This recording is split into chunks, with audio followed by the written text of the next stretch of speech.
जय हिंद। कैसे हैं आप लोग? होपफुली बहुत बहुत अच्छे होंगे। आज का जो लेक्चर है वो है यूवी स्पेक्ट्रोस्कोपी से। इसके अंदर हम यूवी से रिलेटेड जितनी भी प्रॉब्लम्स है उनको हम सॉल्व करेंगे और जितने भी एग्जाम के अंदर यूवी स्पेक्ट्रोस्कोपी आती है वहां से ये क्वेश्चंस जो है इन टाइप के क्वेश्चन जरूर आते हैं। क्वेश्चन नंबर 1 हमारे सामने, देखते हैं क्या है। क्वेश्चन नंबर 1 वो बोल रहा है following 4 ketones are filled in 4 bottles and their labels are removed. क्या है कि 4 जो कीटोन है, अब आपको पता है कीटोन होता क्या है, हम इसके बारे में डिस्कस नहीं करेंगे, लेकिन फिर भी एक बार देख लीजिए कि ये जो ग्रुप है इसको हम क्या बोलते हैं, कीटोन। ये हमारा प्यारा सा क्या है, कीटोन। ठीक है, क्या बोल रहा है कि 4 बोटल्स ले लिए हमने, बोतल नंबर 1 2 3 4। ठीक है, इनमें ये कीटोन्स फील्ड है, बट दिक्कत ये है कि इनको जो लेबल है, जैसे मार्कर है, इसके ऊपर क्या है, ये लेबल लिखा हुआ है, ये है, तो ये लेबल जो है वो रिमूव हो गया है। अब फिर क्या बोल रहा है ये कि measurement of ultraviolet spectra of the contents of 4 bottles give lambda max 221 249 237 258 nanometre. इनका जो 4 बोटल्स में जो कीटोन्स है जिनका लेवल हमने रिमूव कर दिया है उनका लैम्डा मैक्स हमारे पास में आ रहा है 4। ये 4 डिजिट हमारे सामने लैम्डा मैक्स की वैल्यू है नैनोमीटर के अंदर हमारे सामने। ठीक है, और assign the structures to the appropriate lambda max. ये जो लैम्डा मैक्स है उनके लिए हमें स्ट्रक्चर बताना है कि कौन सा लैम्डा मैक्स किस स्ट्रक्चर के लिए होगा। क्वेश्चन बहुत सीधा सा है, ऐसा क्वेश्चन आता है। अब हमें करना क्या है, सॉल्व करना है। चलिए स्टार्ट करते हैं कि ये सॉल्व कैसे करेंगे। देखिए, सबसे पहले हम ए ले लेते हैं, ए स्ट्रक्चर। ठीक है, तो इसके अंदर बेस वैल्यू देखेंगे, बेस वैल्यू। देखिए, डायरेक्ट आप इस वीडियो पे आए तो मैं आप ये कहूंगा आपको कि आप यूवी के जो लेक्चर्स हैं आप एक बार देखें, क्योंकि बेस वैल्यू जो यहाँ पर है वो क्या है, वो सारी चीजें हम वहां पे डिस्कस कर चुके हैं। इस स्ट्रक्चर के लिए 215 नैनोमीटर बेस वैल्यू होगी। ठीक है, बेस वैल्यू होमो हिट्रो इनके लिए और ऐसे सिस्टम्स के लिए फिक्स रहते हैं, वो आपको लर्न करनी पड़ेगी। ठीक है, इस पूरे सिस्टम के लिए बेस वैल्यू 215 नैनोमीटर। कीटोन ध्यान रखेंगे हम। अब सुनिए, जो कीटोनिक कार्बन है उसके जस्ट पास वाला कार्बन क्या है, अल्फा, और आगे वाला क्या है, बीटा। Got it. तो आप बताइए इस अल्फा कार्बन पर कितने एल्काइल ग्रुप है। ये रहा एक एल्काइल ग्रुप है, तो मैं क्या लिखूंगा, 1 अल्फा रिंग रेजिड्यू। ठीक है, और इसके लिए मैं कितना लूंगा, 10 नैनोमीटर। Got it. ध्यान रखेंगे ये वैल्यूज कैसे आ रही हैं। बारिश हो रही है बाहर, कितने बादल बज रहे हैं। अच्छा बात है, बारिश होनी चाहिए। देखिए क्या हम हमारा काम करेंगे, एटमॉस्फेयर अपना काम कर रहा है। 1 अल्फा रिंग रेजिड्यू कितना है, 10 ए। इसके लिए क्या बोलेंगे, 10 नैनोमीटर। 10 नैनोमीटर कैसे है, तो हम ये मैंने आपको वीडियोस में बता रखा है। हम यहाँ पे सिर्फ प्रॉब्लम सॉल्व कर रहे हैं, यहाँ में लर्न होना चाहिए। ठीक है, आगे चलते हैं। क्योंकि अल्फा कार्बन, ये रहा alpha carbon, this is alpha carbon. यहाँ पर कितने कार्बन अटैच है, एल्काइल ग्रुप 1। आगे चलते हैं, ये बीटा कार्बन है, बीटा कार्बन से कितने कार्बन अटैच है, डायरेक्टली 2। तो क्या बोलेंगे, 2 बीटा रिंग रेजिड्यू। तो बीटा के लिए ध्यान रखेंगे, अल्फा के लिए 10 वैल्यू लेते हैं, तो बीटा के लेते हैं 12। तो 12 एक बीटा रिंग रेजिड्यू के लिए क्या लेते हैं, 12। 2 के लिए क्या हो गया, 12 into 2 into is equal to 24 nanometre. अब सुनिए, एक्सोसाइक्लिक डबल बॉन्ड।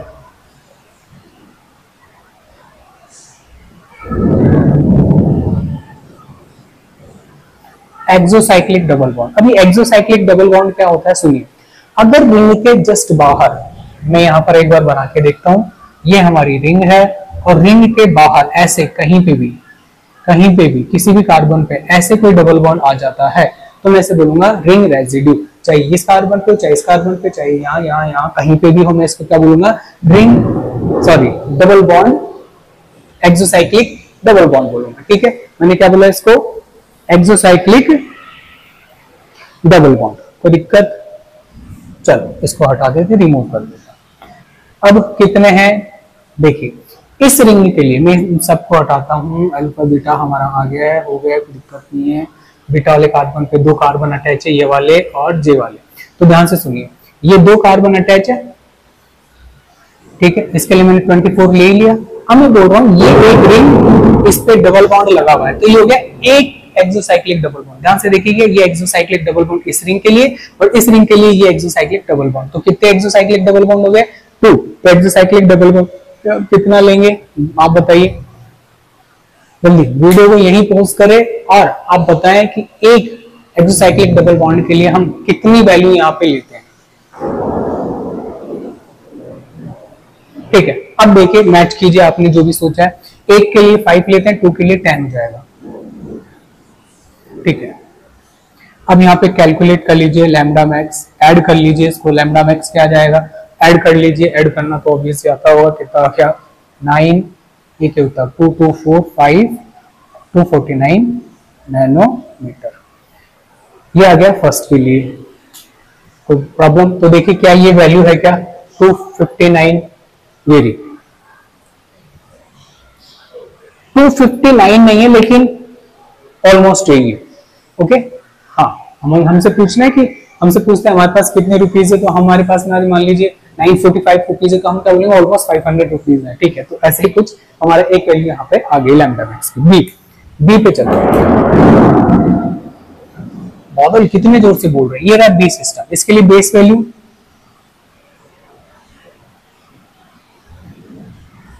215 ही होगा, ध्यान रखें।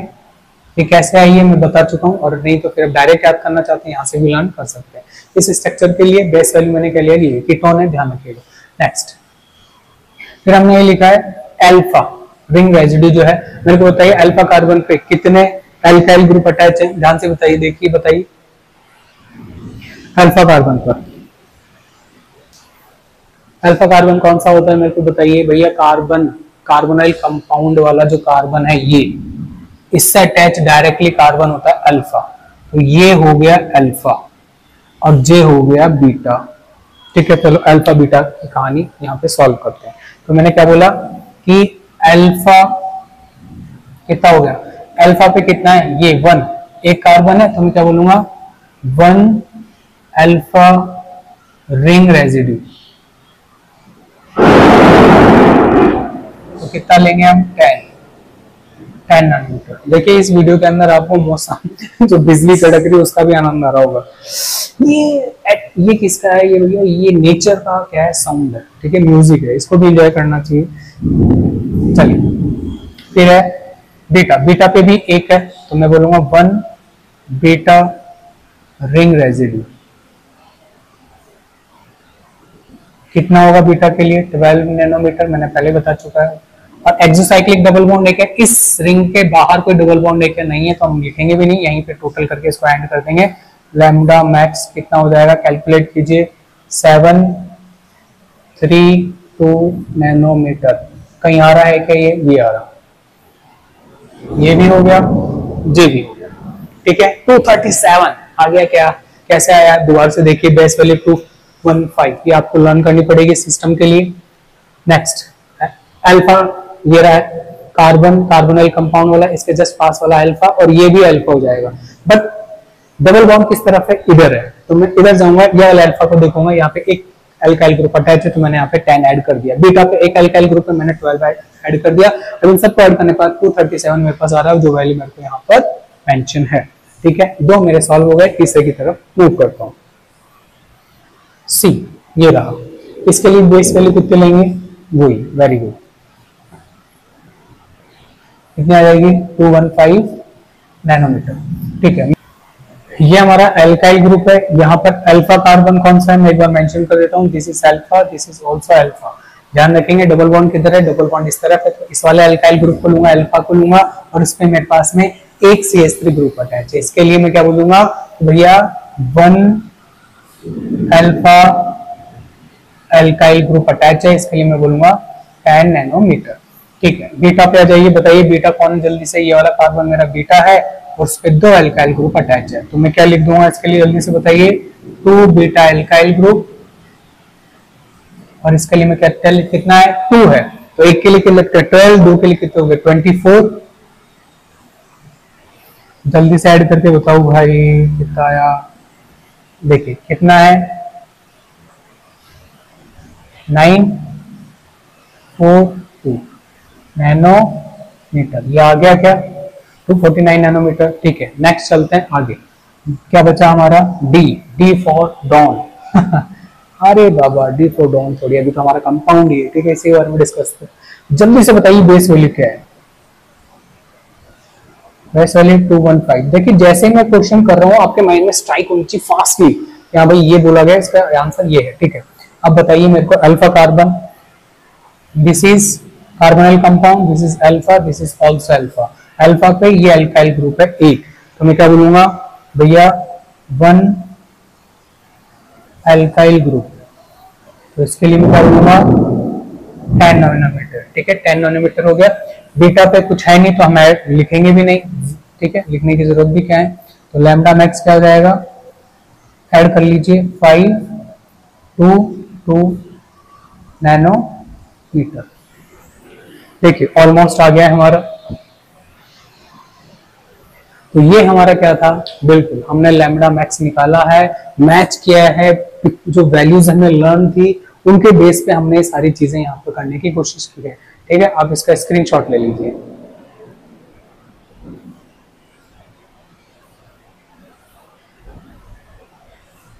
क्वेश्चन नंबर 2 हमारा वेट कर रहा है और वो है क्या, देखते हैं क्या बोल रहा है। कैलकुलेट द कंसंट्रेशन, क्या कैलकुलेट कराना चाह रहा है, कंसंट्रेशन इन, ठीक है, माइक्रोग्राम पर ml, ठीक है, of A solution of A organic compound. Organic compound क्या होता है, जिनमें कार्बन प्रेजेंट होता है, ठीक है, कार्बन की स्टडी करते हैं।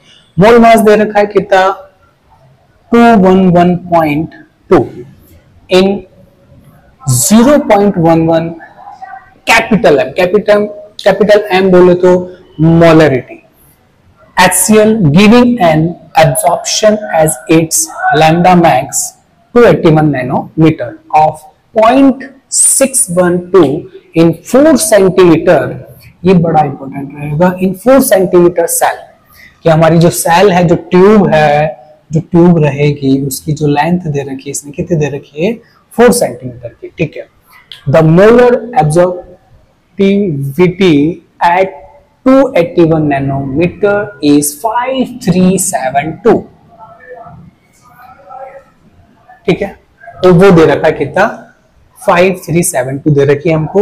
ये हमको किसकी वैल्यू दे रखी है, एप्सिलॉन की वैल्यू दे रखी है। एप्सिलॉन क्या होता है, फॉर्मूला हमारा क्या है, A is equal to epsilon CL। अब यहाँ पर C कंसंट्रेशन, L क्या है हमारी लेंथ, तो मैंने बोला था लेंथ हमारे काम में आने वाली है, ठीक है। ये जो क्वेश्चन है वो बियर-लैम्बर्ट लॉस है, वो मैं एक वीडियो बना चुका हूँ, वहां से देख सकते हैं, ठीक है। हम डायरेक्ट वैल्यू पुट करेंगे, तो हमने डायरेक्ट वैल्यू पुट की तो हमारे पास में ये आ गया, सारी चीजें दे रखी है, ठीक है। ये देखिए ये A है, ये हमारा L आ गया, ठीक है। कंसंट्रेशन हमसे पूछ ही रहा है, और ये जो वैल्यू दे रखा है हमारे को लास्ट में ये वाली, ये हमको किसकी दे रखी है, हाँ ये हमको किसकी दे रखी है, एप्सिलॉन की। तो पुट कर दीजिए, आपके सामने ये चीज आएगी। C हमें कैलकुलेट करना है, यहाँ से हमें आ गया ये मोल पर लीटर के अंदर, ठीक है, मोल पर लीटर के अंदर आ गया है। और हमने इसको मोल मास जो है 211.2 से इंटू कर दिया है, तो किस में आ गया है, ग्राम पर लीटर के अंदर। बट वो किस में पूछ रहा है, माइक्रोग्राम में पूछ रहा है, तो हमने इसको सॉल्व करके आपके सामने रख दिया। आप इसका स्क्रीनशॉट ले सकते हैं, इजी क्वेश्चन है, बियर-लैम्बर्ट लॉ एक तरह से, वहां पे भी हमने देखा था इसको। क्वेश्चन नंबर 3 हमारे सामने क्या है, देखते हैं। द फॉलोइंग ट्राइइन, इसके बारे में बात कर रहे हैं। The following triene on partial hydrogenation gives 3 products, यानी हमारी ये जो ट्राइइन है उसका हमने पार्शियल क्या कराया है, हाइड्रोजनेशन कराया, हाइड्रोजन से रिएक्शन कराई है, और एक डबल बॉन्ड की जगह हमने हाइड्रोजन ऐड कर दिया, जैसा कि देख सकते हो। इस स्ट्रक्चर में 3 डबल बॉन्ड है, इसमें 2, इसमें 2 और इसमें 2, यानी एक डबल बॉन्ड इसने गायब कर दिया, खा गया, हाइड्रोजन चिपका दिया, hydrogenation. Which are the separated by chromatography, जिनको हम किससे सेपरेट करेंगे, क्रोमेटोग्राफी से, ठीक है। How can you identify the products by the application of Woodward-Fisher rule? तो Woodward-Fisher rule यानी UV के अंदर जो आता है उससे हम कैसे सेपरेट करेंगे। चलिए स्टार्ट करते हैं हमारा आंसर करते हैं। आंसर हम करते हैं, जैसे मैंने इसको A मान लिया है, इसको B मान लिया है और इसको C मान लिया, ठीक है। Product A B C, answer हम रिगार्डिंग करते हैं A के। तो सबसे पहले हम लेंगे बेस वैल्यू, आपको पता है बेस वैल्यू हम लेंगे, बेस वैल्यू लेंगे, तो ध्यान से देखिए होमोडाइन है ये, बिल्कुल होमोडाइन के लिए 253 नैनोमीटर। ठीक है, नेक्स्ट। अब ये जो डबल बॉन्ड है इसमें देखिए कितने अल्काइल ग्रुप अटैच हो रहे हैं इस डबल बॉन्ड से, जिनको मैंने रेड से क्या कर रहा है, गोला किया है। ठीक है, अब ध्यान से देखिए इससे कौन कौन से, इससे इस सिस्टम से ये कार्बन, जे कार्बन और ये जे कार्बन डायरेक्टली अटैच है क्या, तो इनको बोलते हैं रिंग रेजिड्यू। तो क्या है, 3 रिंग रेजिड्यू। एक रिंग रेजिड्यू के लिए वैल्यू लेते हैं 5 और 3 के लिए कितनी हो जाएगा, 5 × 3 15 nanometre. Okay, exocyclic double bond,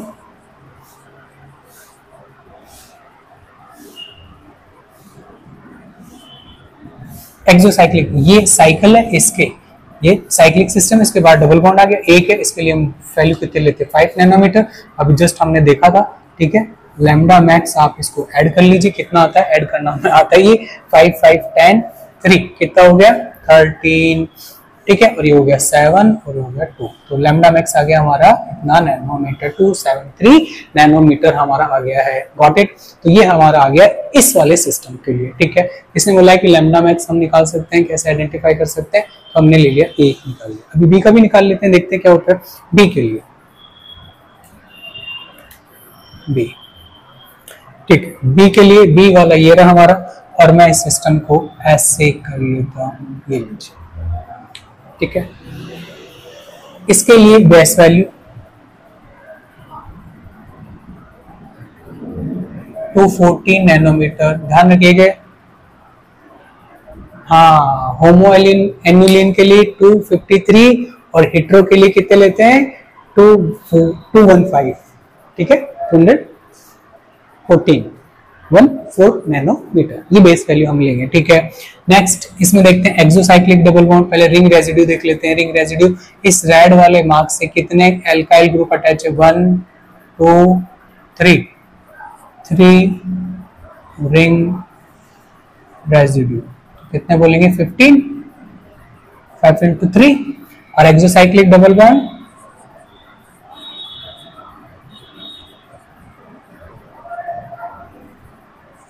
जल्दी से बताइए कितने, एक ही है बाबा। इस वाली रिंग के डबल बॉन्ड बाहर लग रहा है 5 नैनोमीटर, इसका हो गया। ऐड कीजिए और मेरे को लैम्डा मैक्स कैलकुलेट करके बताइए जल्दी कितना आ रहा है, पता चले। हमें ऐड भी आता करना, आता है नहीं आता। ठीक है, देखिए 10 4 19 3 नैनोमीटर, 239 नैनोमीटर। अब देखिए अपन ने सही किया है क्या, तो सॉरी 4, ठीक है 14 हो गया हमारा ये। ठीक है, हमने निकाल लिया यहाँ पे नैनोमीटर, ये आ गया हमारा। कोई दिक्कत इसमें मेरे हिसाब से कोई प्रॉब्लम नहीं होनी चाहिए। आगे चलते हैं थर्ड वाले पे देखिए, ये कॉन्जुगेशन में ही नहीं है। क्या नहीं है, कॉन्जुगेशन डाई इन होना चाहिए, कॉन्जुगेशन में होना चाहिए।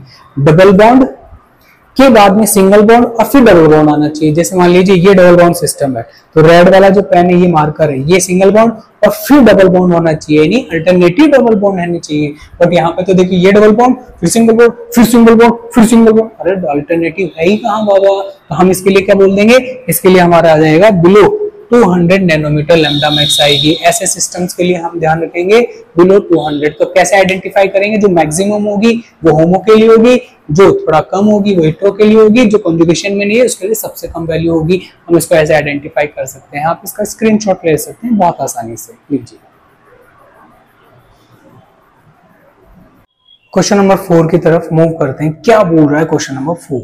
क्वेश्चन नंबर 4 है, how will you identify the following compounds from the given spectral data. Lambda max is 296 nanometer, E max 10700 and lambda max 281 nanometer and epsilon max 20800। तो ये बोल रहा है कि ये जो डाटास दे रखे हैं उनके बेस पे आप कैसे आइडेंटिफाई करेंगे कि कौन सा डाटा किसके लिए। दो डाटास दे रखे हैं, देखो दो सेट दे रखे हैं, एक सेट ये रहा और एक सेट ये रहा डाटा का। ठीक है, अब दो ही कंपाउंड दे रखा है, कंपाउंड नंबर 1 और 2, और ये बोल रहा है कि बताइए कि किसके लिए कौन सा डाटा किसके लिए। ठीक है, क्वेश्चन समझ में आया हमें, होपफुली समझ में आ गया हो। अब चलते हैं हम आगे की तरफ कि भैया कैसे हम आइडेंटिफाई करेंगे। देखिए कैसे आइडेंटिफाई करेंगे कि इसके अंदर ध्यान से देखिए, ये जो दो मिथाइल ग्रुप है, क्या यहां पर है क्या, ये मिथाइल ग्रुप, ये मिथाइल ग्रुप यहां पर है क्या, ये एब्सेंट है। ठीक है, यहां पर डबल बॉन्ड भी लगा लीजिए, डबल बॉन्ड भी आएगा भाई, डबल बॉन्ड भी आएगा, हमने मिस कर दिया इसमें। ध्यान से देखिए, मैंने जो राउंड करके मिथाइल ग्रुप बनाया, क्या यहां पर है क्या, नहीं है। तो जब भी स्टेरिक हिंड्रेंस इंक्रीज होगी किसी कंपाउंड में, तो इसका ई मैक्स जो है, जिसे एप्सिलॉन मैक्स बोलते हैं, वो डिक्रीज हो जाएगा। गॉट इट, बस इतना सब ट्रिक है, ध्यान रखिएगा। क्या स्टेरिक हिंड्रेंस बढ़ गया, मिथाइल ग्रुप आ रहा है, कुछ और हो रहा है, तो हम क्या बोलेंगे, इसके अंदर बोलेंगे कि भैया इस स्टेरिक हिंड्रेंस के कारण हम इसका ये ई मैक्स जो है वो क्या हो गया, कम हो गया। देखो ये जस्ट हाफ हो गया है, जस्ट क्या हो गया, हाफ हो गया ऑलमोस्ट। ठीक है, तो क्या है, हम लैंग्वेज कैसे सेट करेंगे, we see that the compound with the lambda max 296 has the half intensity as compare to the other compound. देखिए जिसकी 296 है उसका ई मैक्स जो है दूसरे वाले से जस्ट हाफ है। ठीक है, the decrease in the intensity is due to the steric hindrance by methyl group, यही बोला मैंने अभी, and its effect on the absorption of the conjugated system, thus the compound first has the decrease in intensity। यानी जैसे ही steric hindrance आ जाएगा, E max कम हो जाएगा। समझ में आया, स्क्रीनशॉट ले लीजिए जल्दी से। लास्ट क्वेश्चन की तरफ मूव करते हैं। क्वेश्चन क्या बोल रहा है वो हमारे सामने है। क्वेश्चन है orthonitroacetanilide is deep yellow but paranitroacetanilide is yellow. यानी ऑर्थो जो वाला है आइसोमर वो तो डीप येलो कलर का है भाई, बट पैरा वाला कैसा है, सिर्फ येलो। ओके, क्या बोल रहा है आगे, why is the colour of ortho isomer deeper. ये बोल रहा है कि भैया इसका डीपर क्यों है, रीजन बताइए। तो रीजन देखने के लिए देखिए क्या है, ये ऑर्थो आइसोमर बनाया मैंने, ठीक है, नाइट्रोएसिटिनिलाइड का, और ये मैंने कौन सा बनाया है, पैरा।